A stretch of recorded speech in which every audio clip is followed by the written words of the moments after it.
Gostaria de meditar com vocês sobre a nova humanidade em Cristo Jesus. Quero que vocês frisem isso na mente de vocês no decorrer da exposição.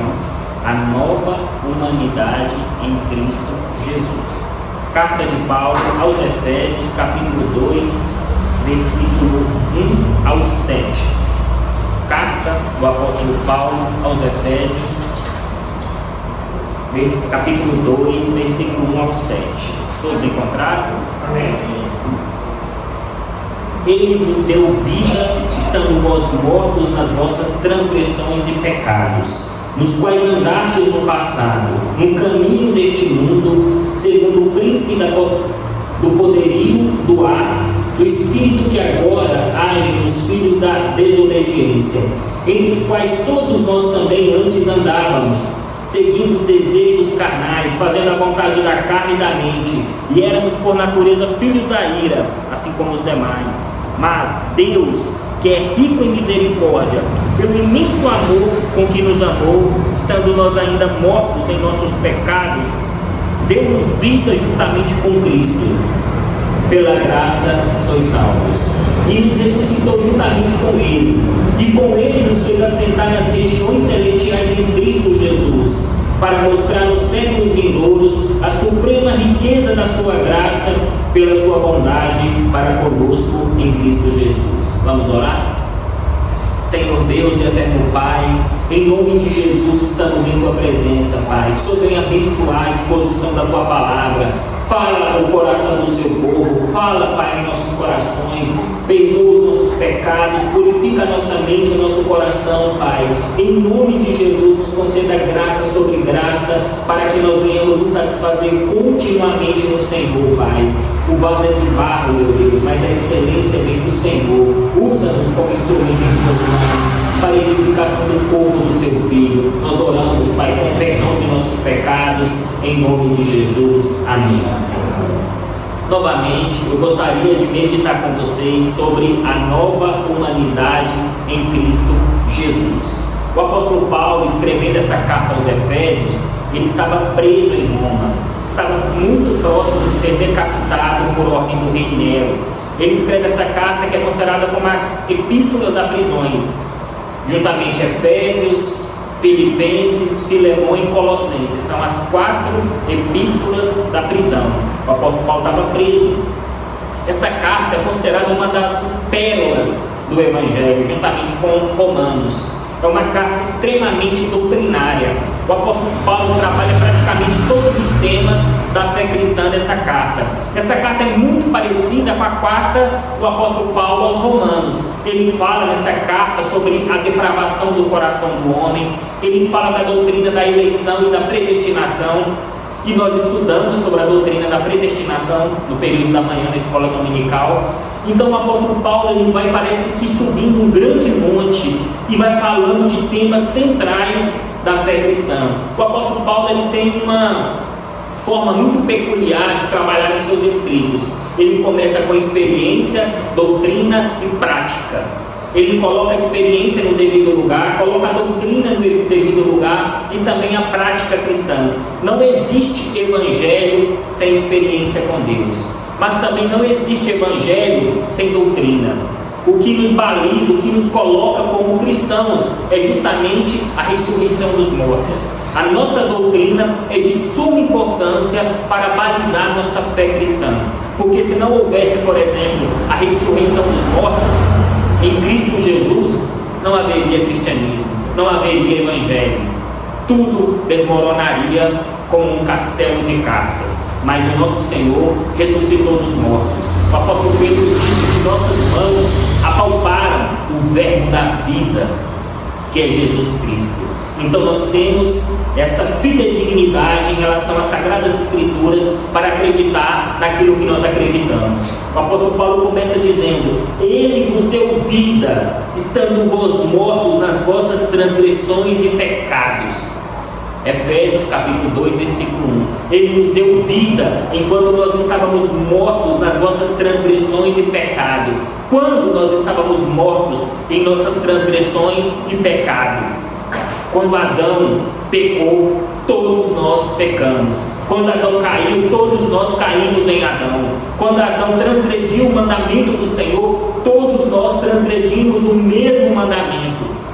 Por isso eu disse anteriormente que existe uma nova humanidade em Cristo Jesus, porque aqueles que foram alcançados por Cristo Jesus, eles são recriados e feitos à semelhança do próprio Cristo Jesus. Ou seja, Cristo Jesus está fazendo uma nova humanidade para si mesmo. Por quê? Porque o pecado dilacerou toda a raça humana. O pecado dilacerou o coração do homem. O homem caiu em pecado e se rebelou contra Deus, se rebelou contra os mandamentos do Senhor. Por isso, quando o apóstolo Paulo escreve essa carta, ele está trazendo à memória quem esses cristãos eram, onde eles estavam submergidos, como eles estavam longe da presença do Senhor. Ele nos deu vida. Nós não tínhamos vida por nós mesmos, porque a vida está em Cristo Jesus. Quando Deus disse ao homem: no dia em que dela comer, certamente morrerás.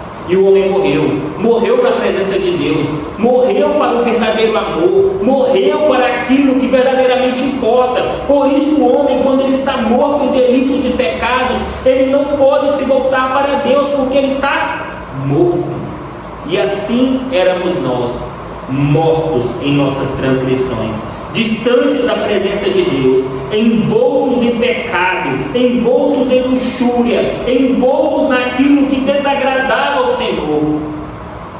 E mesmo assim, Ele olhou para a igreja, Ele olhou para o seu povo antes da fundação do mundo e nos deu vida. Vida com quem? Juntamente com Cristo Jesus. Essa vida está em Cristo Jesus e Ele compartilha essa vida com a igreja. Ele nos deu vida quando ainda nós éramos inimigos, quando nós ainda estávamos distantes da graça e da misericórdia do Senhor. Ele nos deu vida antes da fundação do mundo. A Bíblia fala que Ele nos predestinou em Cristo Jesus para que nós fôssemos conforme a imagem do próprio Cristo Jesus. Ele nos predestina justamente para isso, para nós como cristãos nos parecer continuamente com Cristo Jesus. Essa vida está em Cristo Jesus.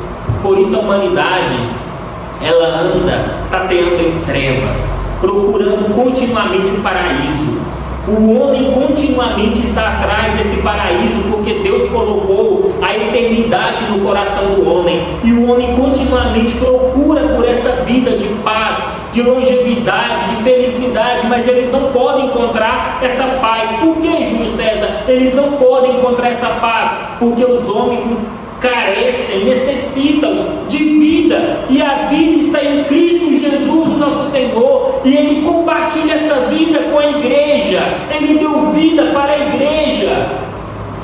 Como eu já havia ensinado aqui anteriormente na escola dominical sobre João 17, Ele nos amou primeiro, Ele nos deu vida, Ele nos escolheu. É Cristo Jesus que nos dá essa vida que tanto a humanidade carece. Mas eles não podem de forma alguma alcançar essa vida por si mesmos, uma vez que eles estão mortos e vivos para o pecado. Eles estão mortos para Deus e vivos para o pecado. Imagina um homem envolto em um caixão, cheio de luxúria, cheio de pecado. Ali estávamos nós, distantes da graça e da misericórdia do Senhor. No versículo 2 ele continua: nos quais andastes no passado, no caminho deste mundo, segundo o príncipe do poderio do ar, do espírito que agora age nos filhos da desobediência. Por que o apóstolo Paulo dá tanta ênfase nisso? Por que ele faz com que os cristãos de Éfeso lembrem-se de onde eles estavam, de quem eles eram? Porque o apóstolo Paulo tenta trazer à memória aos Efésios justamente a vida que esses homens tinham no passado. É para trazer ao coração desses homens gratidão, é para relembrar esses homens e essas mulheres cristãs como eles deveriam viver essa nova humanidade em Cristo Jesus. Como seria esse novo modelo de vida que se encontra na vida de Cristo Jesus, nos quais andastes no passado, no caminho deste mundo.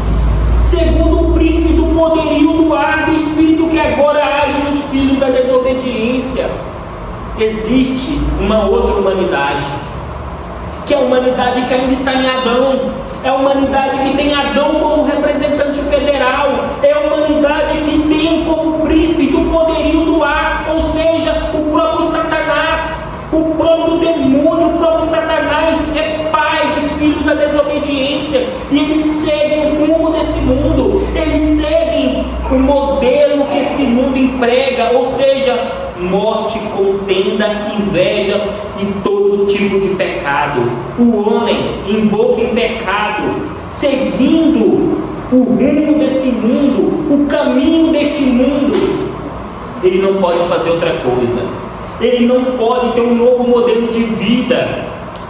Mas esses homens, muitas vezes, ou de alguma forma, eles podem ser bom esposo, uma boa mulher, bons pais.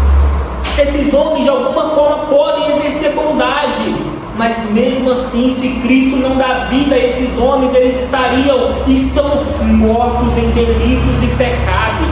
A depravação total do coração do homem não significa que ele não pode fazer alguma coisa boa. Não, a depravação total significa justamente que o homem está fora de Cristo, está fora da nova humanidade em Cristo Jesus, que é a igreja do Senhor. Um grande teólogo chamado João Calvino disse acertadamente que o coração do homem é uma fábrica de fazer ídolos. Quando o homem está distante do Senhor, quando o homem está distante dessa nova vida em Cristo Jesus, ele começa a levantar ídolos e ídolos e ídolos. Ele começa a idolatrar a própria família, ele começa a idolatrar algum tipo de governo, ele começa a colocar toda esperança em alguma forma de redenção humana. E isso são ídolos que destroem o coração do homem, porque nada nesse mundo pode nos satisfazer. Somente Cristo Jesus pode satisfazer o anseio da humanidade. Somente Cristo Jesus pode satisfazer os nossos anseios. Somente Ele e absolutamente nada mais. Segundo o príncipe do poderio do ar, do espírito que agora age nos filhos da desobediência, existe um espírito agindo nos filhos da desobediência, e eles só podem fazer aquilo que o próprio espírito faz com que eles fazem, ou seja, o pecado. Eles não são filhos de Deus, eles não são filhos da redenção, eles não têm a vida que Cristo Jesus dá à igreja do Senhor. Eles estão distantes da graça, distantes da misericórdia, distantes das afeições da misericórdia do Senhor. Por isso o cristão, ele deve olhar para as pessoas com um olhar de misericórdia. Por isso os cristãos devem olhar para as pessoas que estão lá fora com um olhar de amor. Por que, Júlio César? Porque essas pessoas, eles não têm a paz que nós temos, eles não têm a vida que nós temos, eles não têm aquilo que nós temos em Cristo Jesus. Eles estão a passos largos para o inferno, para o perecimento eterno, porque eles são filhos da desobediência, e somente o Evangelho da paz sendo pregado de forma honesta pode trazer esses filhos da desobediência para serem filhos da luz e filhos da obediência. Charles Haddon Spurgeon, grande pregador do século XIX, considerado como o príncipe dos pregadores, ele disse acertadamente que todo cristão é um missionário ou é um impostor. Todo cristão deve ser de alguma forma um missionário, deve levar o Evangelho, deve levar esse Evangelho da paz aos corações daqueles que sofrem. É nós que temos as respostas que tanto a humanidade anseia, é nós que temos as respostas que tantos os homens desejam, é nós que temos a resolução de toda a problemática do mundo, porque sabemos que existe uma criação.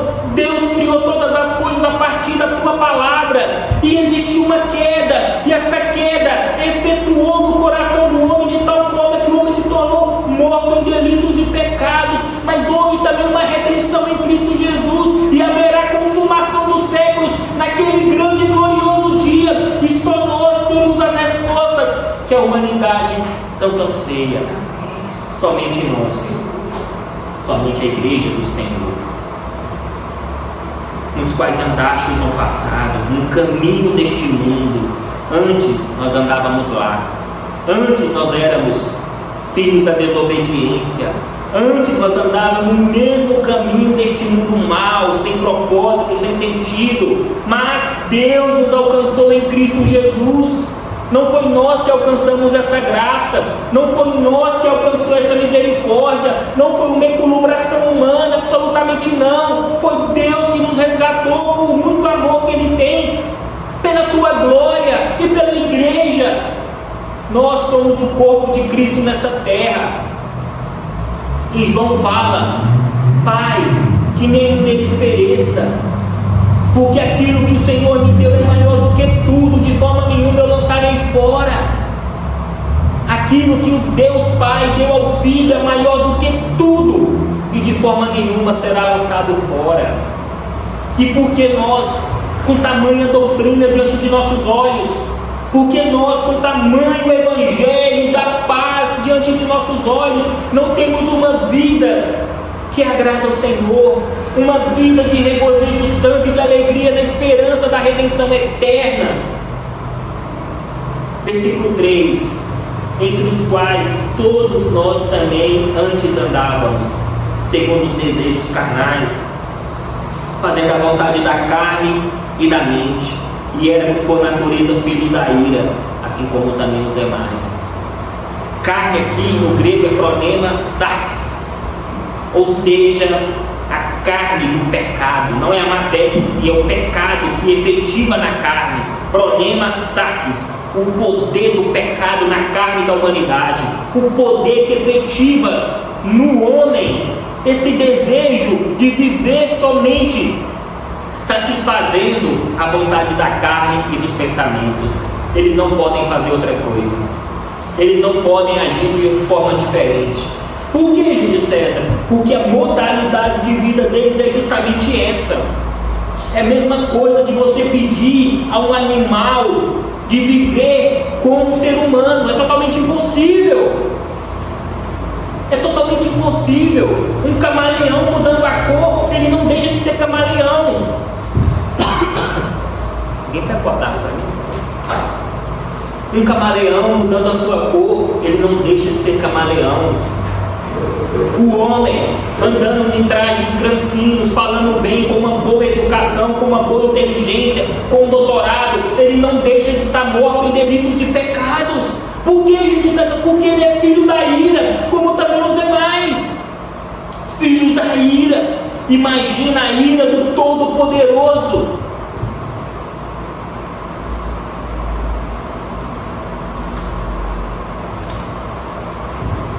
Sobre a cabeça dessas pessoas, a ira do Deus eterno, e ela é tão grande, que o apóstolo João se expressa dessa forma: eu vi um grande trono branco, o que se assentava sobre ele, de cuja presença fugiu o céu e a terra, porque não se achou lugar para eles. E eu vi os mortos, os grandes e os pequenos, para serem julgados segundo as suas obras. Ele contempla o trono branco. Alguém está sentado nesse trono. O céu e a terra fogem da presença desse trono, e o homem se aproximando para ser julgado segundo as suas obras. Imagine tal cena, contemplai tal cena, os homens sendo julgados segundo as suas obras, e nenhum juiz da humanidade poderia julgar você, porque você pensou alguma coisa errada, porque você cobiçou a mulher do seu melhor amigo, que você cobiçou a casa da sua melhor amiga, que você falou mal de ciclano sem aquele saber, ou que você fez tal e tal coisa sem ele saber. Ninguém poderia julgar você, nem o juiz, porque ele não pode julgar foro íntimo, mas aquele que se assenta no trono, ele julga o que se passa na sua mente e no seu coração continuamente. Ele sabe o que você está pensando nesse exato momento, ele sabe dos desejos, problemas, saques do seu coração continuamente, e naquele grande dia ele julgará toda a humanidade. Toda a humanidade estará diante dele. Toda a humanidade estará diante daquele que julga com retidão.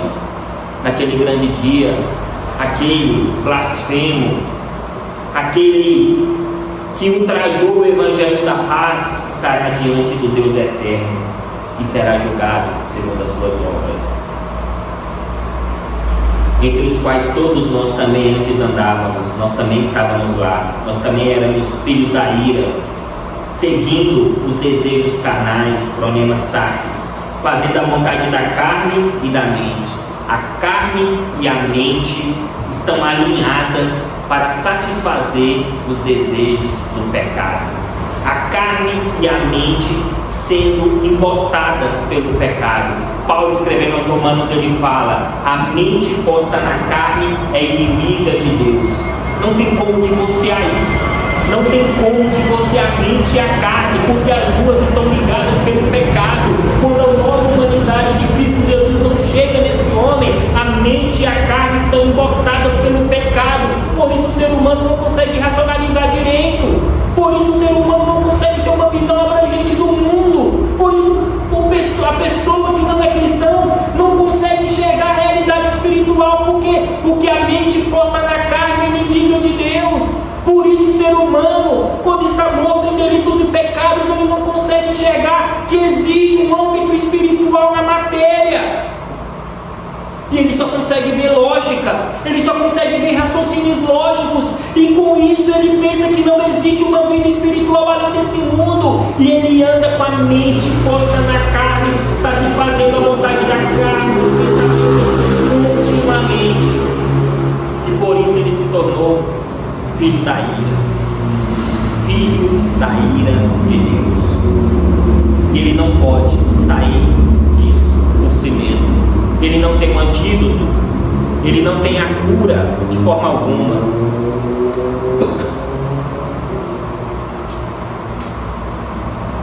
Porque somente Cristo Jesus é a cura. Existe uma palavra grega chamada panaceia. Panaceia, segundo os gregos, seria a cura de todos os males. Alguém poderia fazer um remédio que seria considerado a panaceia, que curaria o câncer, a AIDS, todas as enfermidades, seria curada por essa panaceia. Mas não existe uma panaceia no mundo, existe? Não, né? Mas Cristo Jesus é a panaceia. Cristo Jesus é a cura de todos os males da humanidade. Por que, Júlio César? A Bíblia fala em Apocalipse que naquele grande dia, no meio da cidade vai ter uma árvore com várias folhas, e essas folhas servem para quê? Para a cura das nações. Que maravilha! Maravilha das maravilhas! Uma árvore no meio da cidade celestial que curará todos os males da humanidade. Cristo Jesus, ele tem um antídoto. Cristo Jesus tem a cura para todos os males. A cura da ansiedade, da depressão, da angústia. Cristo Jesus, ele é a cura de todos os males. E por que nos distanciamos tanto dessa cura?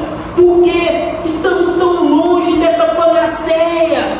Porque os homens estão distantes dessa cura maravilhosa que é Cristo Jesus. Eles não conseguem enxergar, porque os olhos estão travados pelo pecado.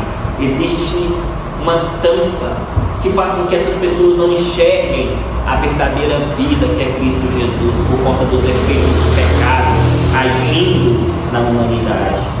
Mas de repente, o apóstolo Paulo, ele traz uma nota de esperança no meio disso tudo. Todas as vezes, quando você lê as cartas do apóstolo Paulo, quando ele fala mas, ou porém, ou no entanto, ele vai introduzir algo de suma importância. E aqui ele faz isso de forma magistral.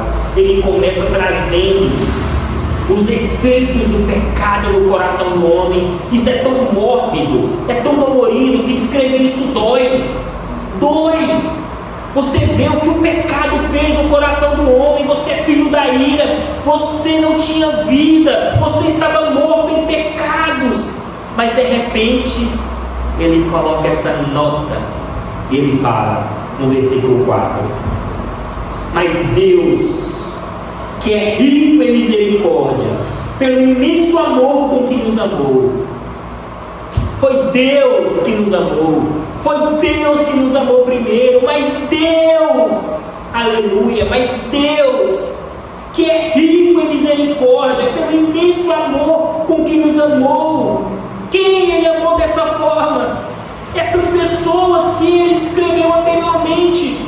Olha quem você era, olha onde você estava submerso, e Ele fala, mas Deus te amou com uma misericórdia que a sua mente não consegue abarcar, que o seu coração não consegue entender. Ele te amou, você sendo morto em delitos e pecados,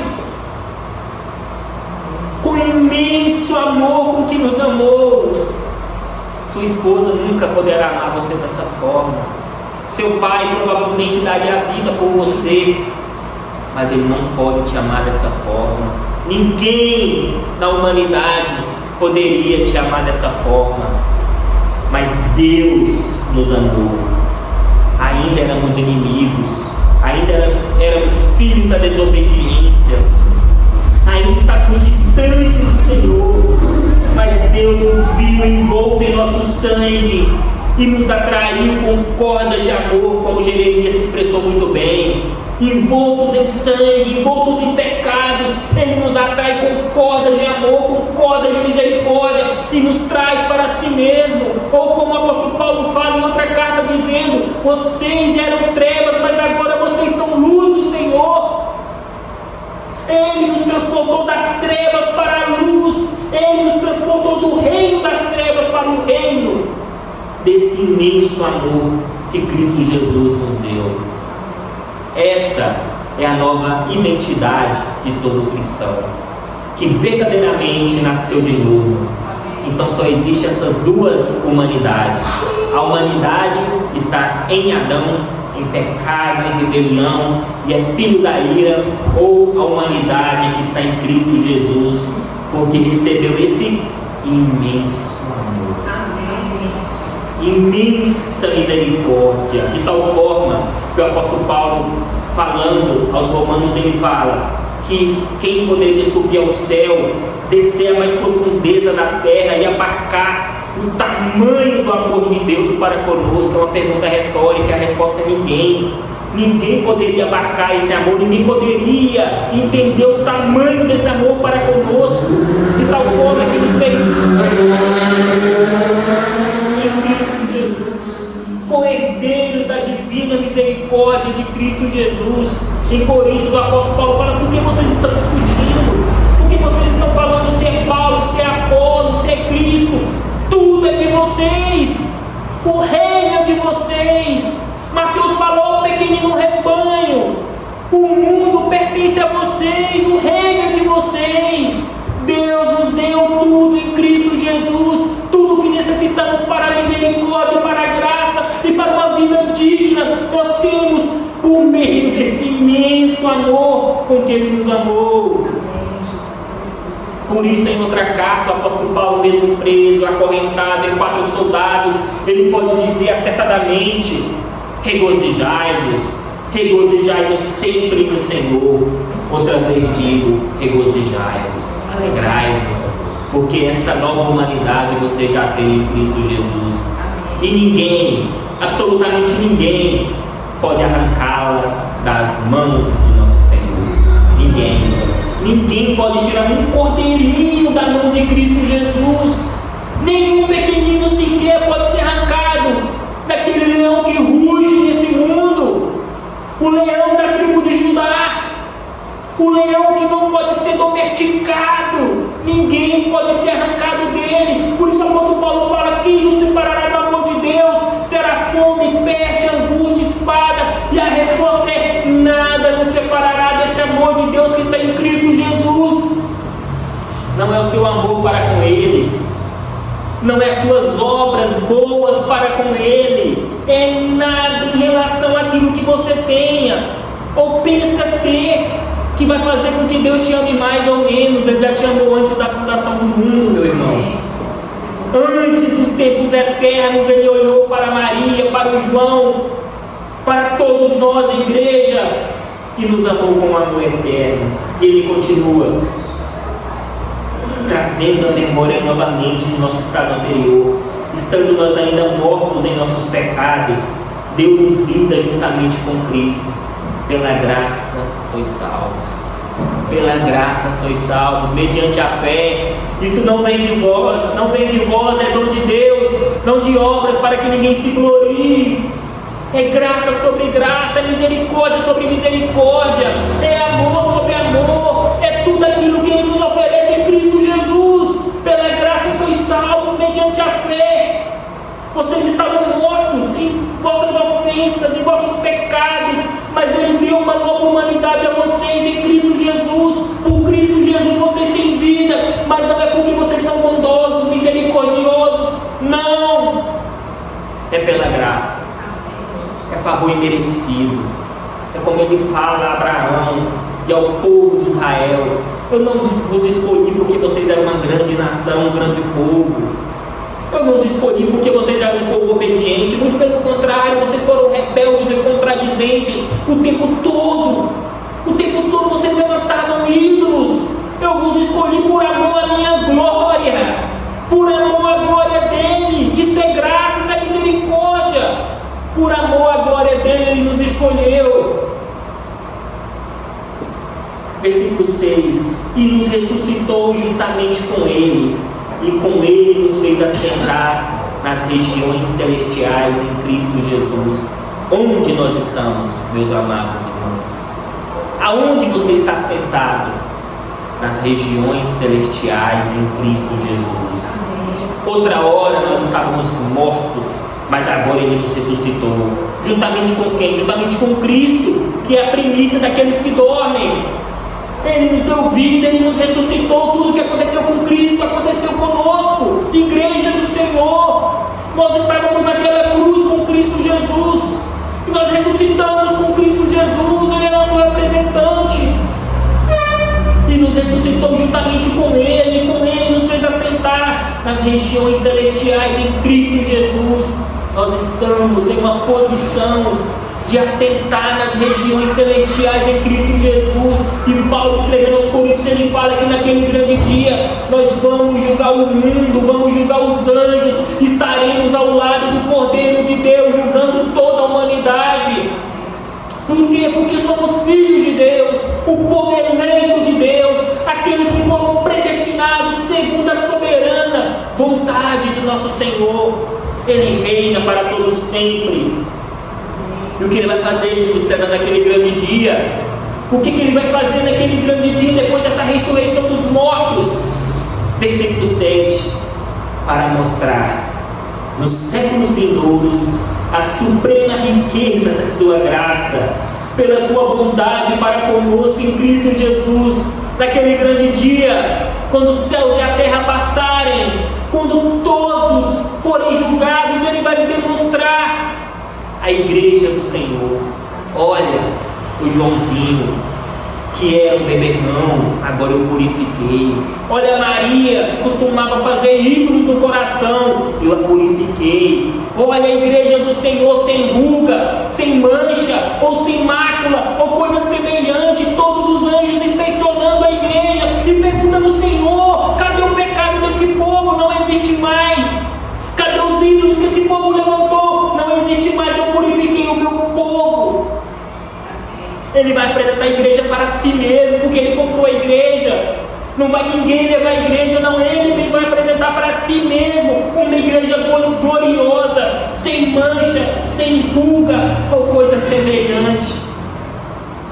Tudo isso aconteceu justamente para manifestar naquele grande dia aos principados e potestades o que Deus fez na igreja, por meio de Cristo Jesus e pela obra do Espírito Santo. A Trindade Santa e Bendita trabalhando em cada coração. Por isso Ele fala: desenvolvei a salvação de vocês com temor e tremor, porque Deus opera em vós tanto querer como efetuar segundo a sua boa misericórdia. Ele vai mostrar, o grande tapeceiro vai mostrar nos séculos vindouros o que Ele fez na vida do Júlio, na vida do Johnny, na vida da igreja, na vida de todos vocês. O grande tapeceiro às vezes está passando uma linha escura no seu coração, meu irmão. O grande tapeceiro às vezes está passando uma linha que dói, que faz você chorar, espernear como uma criança mimada. Dói. Eu não tiro a razão de vocês e de nós espernearmos, chorarmos, porque muitas vezes dói, porque não compreendemos os planos de Deus. Nós não temos o fim desde o começo, porque não temos o olhar soberano que Ele tem. Mas Ele vai mostrar naquele grande dia essa obra de tapeçaria pronta. E depois Ele vai demonstrar também a misericórdia, como Ele demonstrou aqui. Mas Deus, que é rico em misericórdia, com essa linha verde, com essa linha reluzente, com essa linha amarela, trazendo alegria, regozijo ao coração de todos vocês. Suportai-vos mais um pouco as tribulações desse mundo, suportai-vos as angústias desse mundo, porque naquele grande dia Ele vai demonstrar, para a glória dEle, nos séculos vindouros, a suprema riqueza da sua graça, pela sua bondade para conosco em Cristo Jesus. Amém. Para finalizar, que nós venhamos continuamente trazer essas verdades aos nossos corações, entender o que o pecado fez conosco, o quanto o pecado dilacerou a nossa alma antes da regeneração, como isso é dolorido ao coração de Deus, como é dolorido a nós mesmos, que nós venhamos trazer à mente o cronema sarx, a mente posta na carne, que nós venhamos meditar continuamente sobre essa soberania de Deus em nos alcançar e nos amar dessa forma incondicional, que nós não venhamos levantar ídolos, meu irmão, porque nós não precisamos de ídolos, porque somente um reina em nossos corações, Cristo Jesus. Somente um pagou o preço. Nós estávamos lá no mercado de escravos, acorrentados. Algum oferecia poucos centavos por nós, outros mais, outros menos, mas Ele vai, derrama o seu sangue na cruz, e cada gota do sangue dele compra a igreja. Amém. Purifica a igreja. Nós somos escravos, não do pecado, nós somos escravos de Cristo Jesus, porque Ele nos comprou por um preço inestimável. O único sangue puro que foi derramado nessa terra, única pessoa que não precisava morrer e passar pela morte, única pessoa que não precisava sofrer com seus algozes, única pessoa que de fato nos amou primeiro. A única coisa que você precisa é do amor de Cristo. Todo mais, tudo o restante são bagatelas. Mesma coisa de uma criança numa praia brincando com castelos de areia. Tudo é bagatela comparado a esse rei, a essa glória e o que Ele vai fazer nos séculos vindouros. Tudo é bagatela. Naquele grande dia nós vamos contemplar com os nossos olhos o que Ele escreveu aqui de fato e de verdade.